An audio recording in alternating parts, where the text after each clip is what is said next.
war ended. Berlin was rubble, Hitler was dead, and the world reeled in horror at the hell that had unfolded in the camps. But amid the ashes of the fallen Reich, not every monster had been caged. Some ghosts didn't vanish. They hid in plain sight. Adolf Eichmann, the mastermind of the Holocaust logistics, the man who choreographed the trains that led millions to death, disappeared like smoke. No gunshot, no trial. One moment he was there, signing deportation orders and engineering gas chambers with bureaucratic precision. The next, gone. He first re-emerged as Otto Barth, a low-ranking Luftwaffe soldier, blending into the chaos of defeated Germany. Captured briefly by the Allies, he slipped from their grasp in the confusion of overcrowded POW camps. His SS tattoo betrayed him once, but only once. He scratched at it, burned it, removed it. He would never make that mistake again. The man who once sat behind polished desks and signed death warrants now slept in haylofts and ate scraps. He scurried through the forests of Bavaria, then to the desolate borderlands of Austria. He worked as a lumberjack under the name Otto Henninger, then as a chicken farmer. A ghost farming hens, but always looking over his shoulder. The hunter had become the hunted. But Eichmann wasn't just lucky, he was networked. There were whispers of escape routes called rat lines, twisting through the underbelly of post-war Europe. Smug priests, ex-SS sympathizers, forged papers, and silent hands opened doors that should have been locked forever. With help from the Catholic Church and former comrades, he made it to Italy. And then in 1950, boarded a ship to Argentina. There, under the name Ricardo Clement, Adolf Eichmann was reborn. Buenos Aires in the 1950s was a place where shadows had safe havens. Argentina had welcomed the defeated Nazis like long-lost brothers. Many lived under assumed names, enjoying barbecues, warm weather, and the casual comfort of impunity. Eichmann got a job at a Mercedes-Benz factory. He married again. He raised his children. He went to work like any man. But behind the wire-rimmed glasses and mild manner, he was still the man who once designed conveyor belts to carry corpses to crematoriums. Thousands of miles away, in Frankfurt, Germany, another man was also haunted. Fritz Bauer had survived the nightmare. Barely.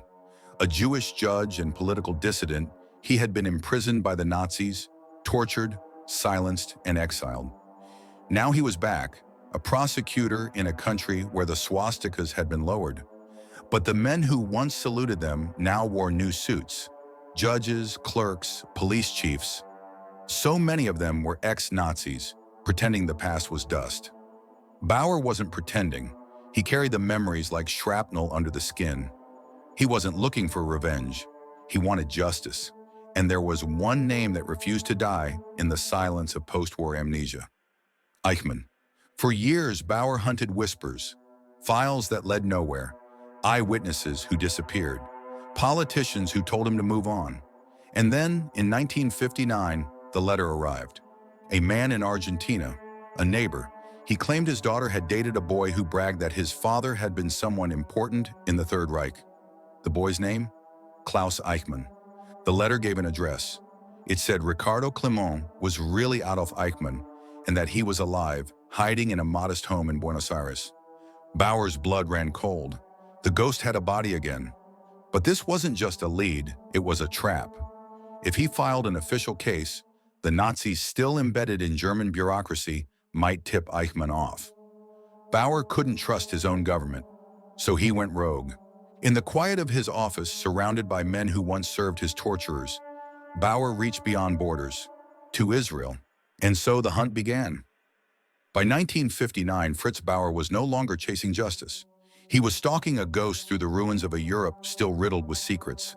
The letter from Argentina burned in his hands, a quiet accusation scribbled by a man who claimed Eichmann was alive and hiding under the name Ricardo Clement. But Bauer knew better than to share it with German authorities. The same men who once stood beneath Nazi flags now wore judicial robes and sat behind polished desks. He'd seen it before. Files lost, leads leaked, criminals warned. Justice in post-war Germany could be a lie wearing a badge.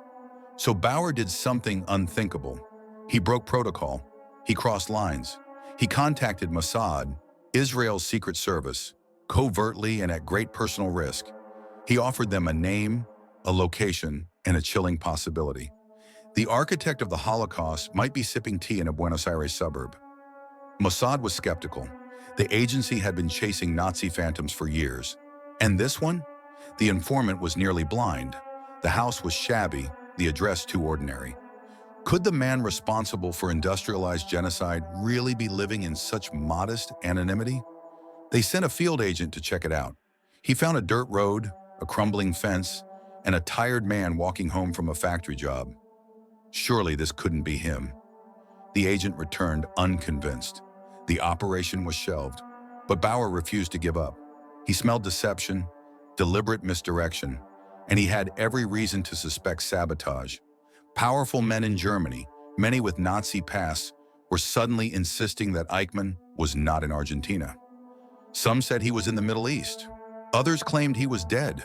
The chorus was too loud, too synchronized. Bauer played his hand like a master. In late 1959, he issued a false press leak. Adolf Eichmann is in Kuwait, working for an Arab sheikh. The world took the bait. So did Eichmann. If he saw the news, he'd feel safe. And safety breeds carelessness. Behind the curtain, Bauer kept pressing the Israelis. Go back to Argentina. Look again. This time, Mossad brought professionals. Agents began quietly trailing a man named Ricardo Clement, who lived in a suburb called San Fernando. He worked at a local Mercedes-Benz factory and came home each evening on the same bus. Line 203. The agents took photos, watched the family, a wife, sons. They even witnessed a 25th wedding anniversary. It matched Bauer's intel on Eichmann's timeline. They checked the children's names. One of them was Klaus Eichmann, the same name from the original letter. Then came the aging comparison. Mossad used old Nazi photographs of Adolf Eichmann and compared them to the man now mowing his lawn in Argentina. The hairline had receded, the glasses were thicker, but the bones of the face, the eyes, the posture, they lined up. This was him. Still, Mossad needed absolute certainty. They probed deeper, verified every scrap of evidence, and cross-referenced obscure details Bauer had collected, like the scar under Eichmann's arm, where an SS tattoo once had been. With confirmation in hand, they built a team. Not just any agents, survivors, men whose families had been reduced to ash in the camps, men who had fled ghettos, watched their mothers vanish into gas chambers, and swore revenge with every breath they drew. They didn't want medals. They wanted justice. 7 agents were selected. Each knew the mission would be illegal, dangerous, and irreversible. Argentina would never approve an extradition. The world might condemn Israel if they were caught, but they didn't care. Eichmann had slipped through the cracks of history long enough. It was time to drag him out. The trap was set. The hunter was in the shadows, and the architect of death was walking straight into it. It's a cold May night in 1960. The sky over Buenos Aires is thick with clouds, the air tense with storm. On a quiet street in the suburb of San Fernando, 2 cars idle in the shadows, engines off, lights dimmed. Inside sit Mossad agents, 7 men hardened by grief, vengeance, and memory. Every second ticks like a bomb. Then it appears. Bus line 203, headlights glowing in the distance. The agents stiffen. It rolls to a stop. A few passengers step off. One of them is slight, bespectacled, and unassuming. But they know him by the slump of his shoulders, the way he tucks his briefcase under his arm. This is Adolf Eichmann, the architect of the final solution. The agents move, fast, silent. One speaks Spanish, asks for directions. Eichmann barely responds before hands grab him, twisting him to the ground. There's a scuffle, a flash of panic, but it ends in seconds.